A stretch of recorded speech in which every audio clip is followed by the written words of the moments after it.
Teahupo'o is one of the best wave and the scariest wave you could ever surf. You can't train any other waves than that one if you want to get better. Probably the gnarliest drop you've ever seen in your life. When you're out there, you're always on edge.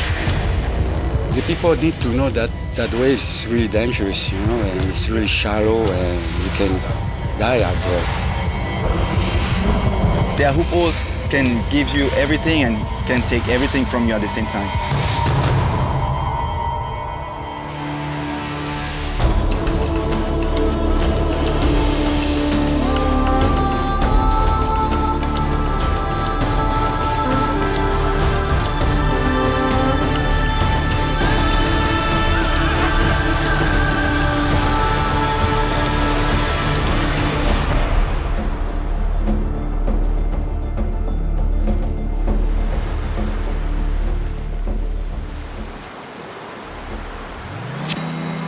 Teahupo'o, one of the most famous and iconic waves in the world. The chosen location for surfing in the Paris 2024 Olympic Games breaks the record for the furthest medal competition to stage outside the host city. This is a big opportunity for Tahitians. We're lucky to call this home, this spot our favorite spot in the world, and especially for me, this is my favorite spot in the world. To me, it's really important to bring surfing culture at the highest level, and the Olympics is exactly what we were looking for. I don't think any athletes don't dream about being an Olympian. Surfing going to the Olympics, it's amazing, You get the eyes from everyone in the world. Now they get to know our beautiful sport. So this was the dream. The Olympic dream, the Tokyo dream, then the Tahiti dream. They were all impossible waves. The ocean is the greatest equalizer. You don't need to belong to a certain race, religion, gender, weight size, or anything to surf. I love the fact that they've taken it to Teahupo'o. What an amazing idea. When you come to Teahupo'o, you can feel, if you are a normal person, you can feel the energy and it's really strong. Tahiti is just like a small place in the middle of the ocean and pretty raw. Teahupo'o, a small coastal village on the island of Tahiti in French Polynesia. To reach the renowned reef break off its shores requires a journey, travelling through the tropical landscape, across rivers, until you reach the end of the road.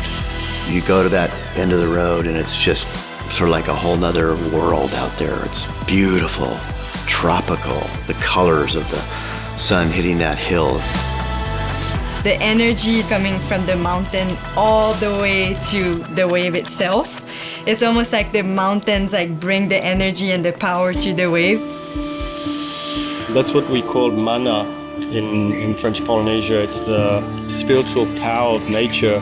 When you look at the wave, you can feel the power of nature, but also when you look back at the mountains, it's just so beautiful and so striking that you can really feel something. That's what's magical about this place.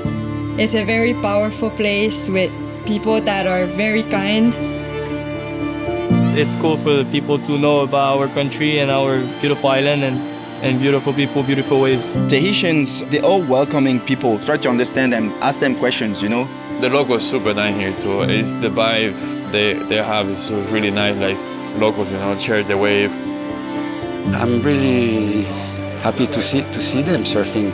Usually it's only expert guys who come surf here. There's no beginner. Don't go there, when it's big. At the first time, you'll be surprised of the danger and the power of the wave. You have to be focused, because if not, you're a threat to everyone around you. That's a good wave. Just gotta be ready for anything, and if it does, you go, and if you fall, you fall, and if you don't, you don't. It's super raw, it just breaks right on the dry reef. The wave at Teahupo'o is a powerful and rare wave that forms due to the unique natural features of the location. The shape of the wave and how the reef is, that's why this mass of wave come and breaks really hollow and that make the big barrel. Huh? I think it'll be a really exciting way to showcase all the athletes and their talent, and it'll put on a really good show for all the fans and viewers. The fact that there's a channel there 15 meters deep that you can put boats and be so close to the action, that's why Teahupo'o is Teahupo'o. It's because it can be captured so easily and so close. No other wave in the world can be captured that way. This is why this wave is so amazing, so amazing and so dangerous at the same time. This wave put you back in your place, you know. The wave is unlike any other wave you'll ever see in your life. It humbles you, but empowers you. Having this wave is a huge step in not only surfing, but women surfing and being in the Olympics. You know, being a woman out at Teahupo'o, it's intimidating. As part of the process, they had created a process, the Paris Organizing Committee, to evaluate and hear bids from locations that wanted to host surfing. The forefront of the story was Duke Kahanamoku. Duke was a surfer, a waterman in every aspect. Anything that could be done in the water, he was doing. He was the second non-white gold medalist in the history of the Olympic movement. His life was an inspiration for me. I found this book that just been printed. It's a biography of the Duke. And in the autobiography, he talks about that somebody one day is going to get surfing into the Olympics. And he thought it was a perfect sport. What more beautiful story to tell that connects the origins of the sport? Way back in the days, Teahupo'o was, nobody knows this wave, you know? Even us, you know, we didn't know we can surf this wave. You've got a perfect wave in front of your home, you're just going to surf there. So that's why it took so long for the Tahitians to actually try and go and surf Teahupo'o. We always kind of knew about Teahupo'o a little bit, you know, we heard like, oh, that wave and stuff was big over there. I heard stories about like Tahitian people that were going there. That's kind of the reason I moved here, because there was nobody documenting the Tahitians. They're some of the best surfers in the world, especially in these waves. It's a really hard wave also to surf. I learned to surf Teahupo'o at 8 years old, so there's still something to learn, everything, every day. Teahupo'o is a very special place to my heart. It's probably where I got the most amazing waves I ever had. But to go there, you have to go to the Olympic qualification, and that's my biggest focus for now. Qualifying for the Olympic Games is difficult. We have a small number of athletes. The IOC is trying to apply principles across 33 different sports, trying to make it as fair and universal as possible.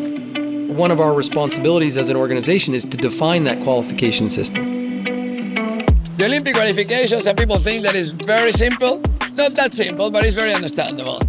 24 men, 24 women, 7 tiers to get to the Olympic Games. The first tier is the World Surfing League 2023 World Championship. It includes 10 men, 8 women. Tier 2 is 4 spots per gender for 4 continents: Oceania, Europe, Africa, and Asia. Tier 3, Pan Am Games 2023. 1 tier for men, 1 tier for women. Tier 4, 6 spots for men, 8 spots for women in Puerto Rico at the World Surfing Games 2024. Tier 5, 1 sport per gender, highest ranked men and female teams. Tier 6, 1 spot per gender at the World Surfing Games 2022 in Huntington Beach. Finally, Tier 7, established by the International Olympic Committee to improve universality, is the universality per gender, 1 man, 1 woman. The Olympic Games is still the pinnacle. It is built upon the principles of Olympism, which is a better world through sport.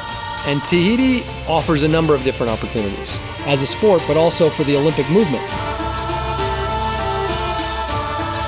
The stage is set, and surfers from around the world must compete to earn their ticket to the world's greatest sporting stage.